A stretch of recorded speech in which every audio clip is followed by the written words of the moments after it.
What's poppin' T Squad? It's your girl Keisha, and I'm here with tonight's All Tea All Shade Black Ink Crew Season 6 Episode 13 review. As you all can see, I got my hair out today. I normally don't have my hair out without any hair or weave or a ponytail or something.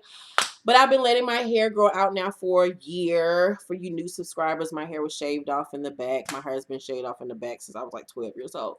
But I'm letting my hair grow back out. I'm getting some braids next week. I'm so excited about it. But I want to let my own natural hair breathe. This is just so unusual for me. Like, I feel like my name is Carol or Diane, and like I'm from North County and I like sell fish plates to pay my gas bill.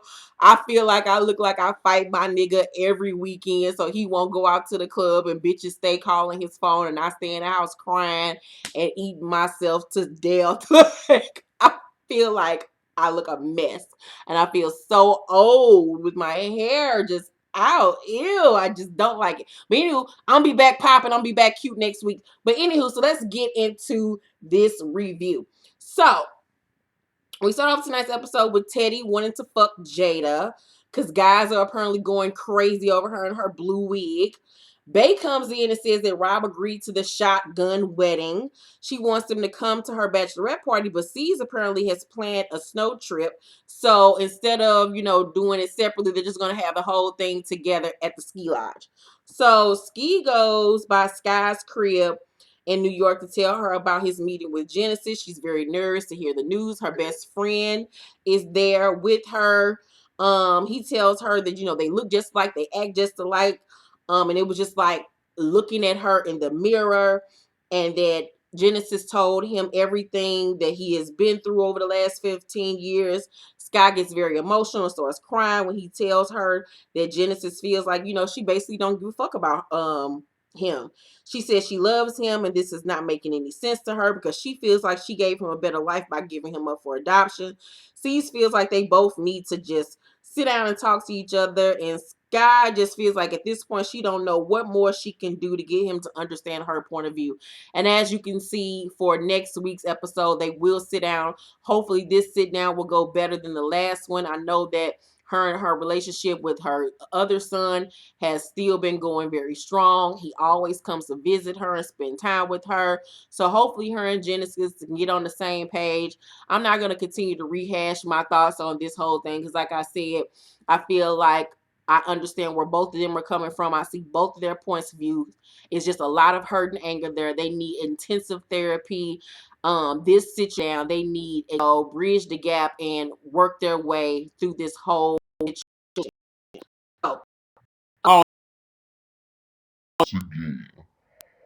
So Cease feels like, oh no, I already said this. So Cease takes his daughter Cheyenne and his baby mother Crystal to go Christmas tree shopping. Cheyenne is a very cute little girl. She's 13, but looks like she is 17 years old, honey. But she's a cute little plus size little something. Like, I just love her. She's just so cute. And she has a cute little face and everything about her. Like, she's just a really cute little girl.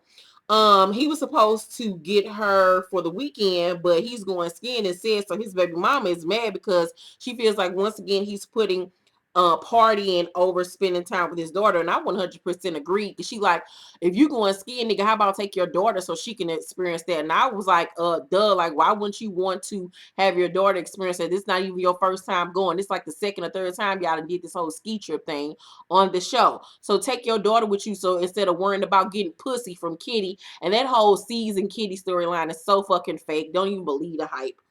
A lot of this episode tonight was very much scripted. The only thing that was really real about tonight's episode was the Sky and Genesis situation. Everything else was scripted as fuck. And then Melanie meeting her family. So Mel tells her boo, Lalo, or whatever that, Leo or Aloha, whatever the fuck that nigga name is, that her dad's sister reached out to her to meet her because she's never met that side of her family, which is the black side of her family. Her dad apparently cut his family off at the age of 16 or 17. She never grew up around her black side of the family, and she felt like she grew up not knowing a part of herself and her blackness. And you know, for mixed children, that is very important to know the black side of you, the white side of you, so you can feel whole as a person. And for, you know, to her grow up not really knowing any of her black family, I know that had to be tough on her. So the crew go on a ski trip. C's and Kitty still pretending to fuck around on the low, but they not for real. As they're all eating lunch, C tells her that when they get back to the little house that they staying in, he gonna fuck her later. But then his plans are spoiled when his baby mama Crystal and his daughter crash the party. He's very upset by this, but he is happy to see Cheyenne.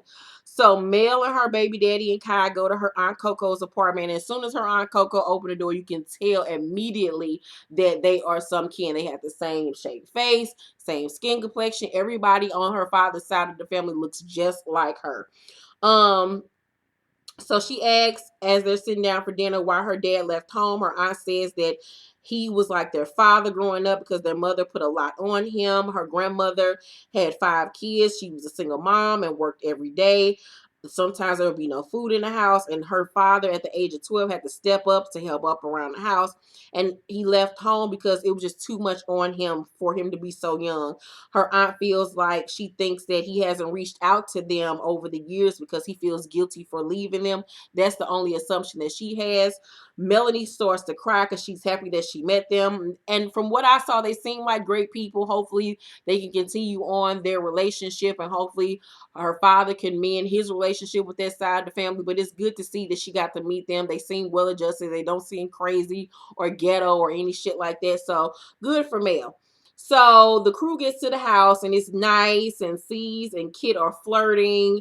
In walks Crystal. He like, what the fuck, bitch? I thought she was leaving because Crystal and his daughter was only supposed to come and ski for the day and then leave. But she let the daughter leave with her sister. She came back because Bay invited her to stay for the bachelorette party. He like, what the fuck? Like, how am I even gonna get some time to fuck on Kitty's kitty?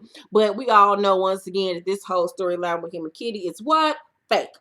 So then some random meth heads who walk in, that Walt invited. And I was like, what in the Jersey Shore? What the fuck of Florida, Alabama am I watching these meth addicts walking up here looking like they about to rob all of y'all?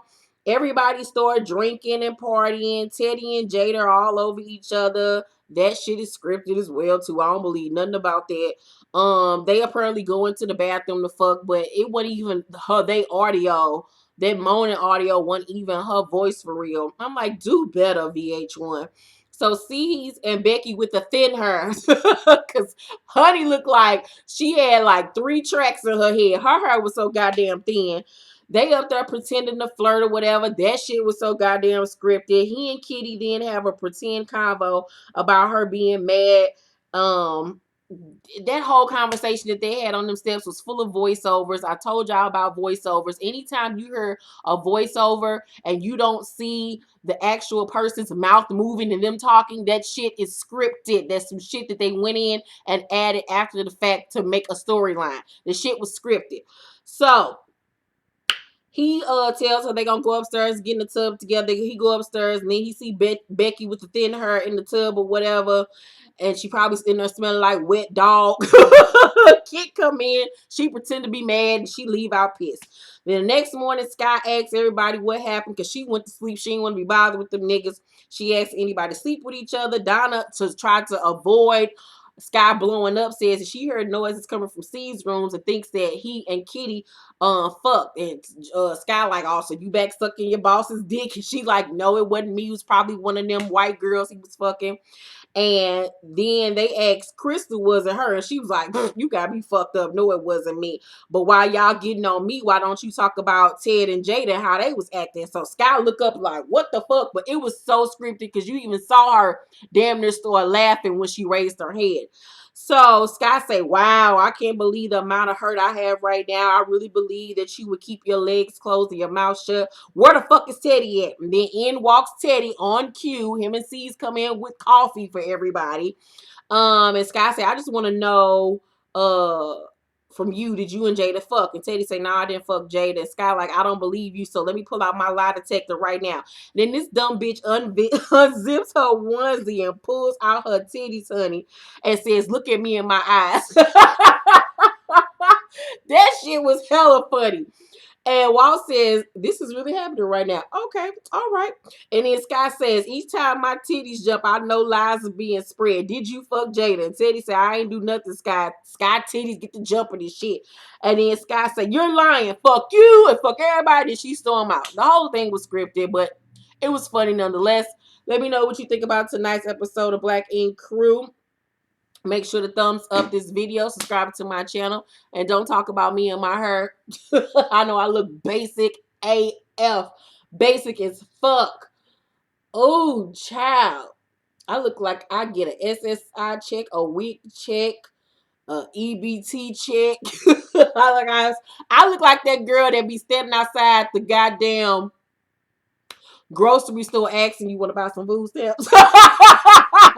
That's what I look like with this hair. But I'm gonna be cute though next week. Get ready, bitch. Get ready. I love you guys so much. Thanks for watching this review. Bye.